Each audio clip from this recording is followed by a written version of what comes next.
आणि ती जी भिंत कोसळलेली आहे त्याच्यावरचं काम सार्वजनिक बांधकामकडे होतं, पण खालचं जे काही दगड होते ती हलायला लागलेली होती.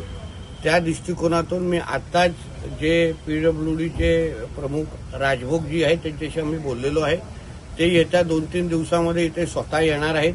आमच्या ज्या इमारती आहेत या बाबतीत होता कामा नये, हीच भूमिका आमच्या सरकारची आहे. अशा कुठेही चुका याचे परिणाम उद्या मोठ्या प्रमाणामध्ये होतील हे आम्ही भविष्यामध्ये होऊन देणार नाही.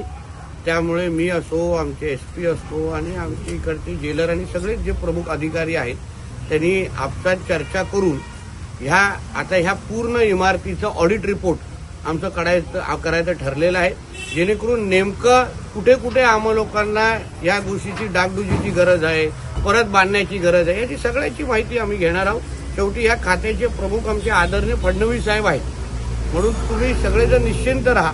या बाबतीमध्ये परत अशा कुठल्याही चुका आम्ही व्हायला देणार नाही. आणि पूर्ण जी पद्धतीची काळजी मी हेही जेलर ह्यांना सांगितलं, संबंधित प्रमुख अधिकाऱ्यांना सांगितलं की आता तुम्हाला ह्या इथे लागणाऱ्या ज्या गोष्टी आहेत ज्यांना आम्ही जिल्हा नियोजनकडून निधी देऊ शकतो त्याची तरतूद पोलीस खात्यासंदर्भात आमच्याकडे आहे, त्याचीही यादी तुम्ही आम्हाला द्या, जेणेकरून एकदा ज्या गोष्टी करायच्या त्या कायमस्वरूपी करू.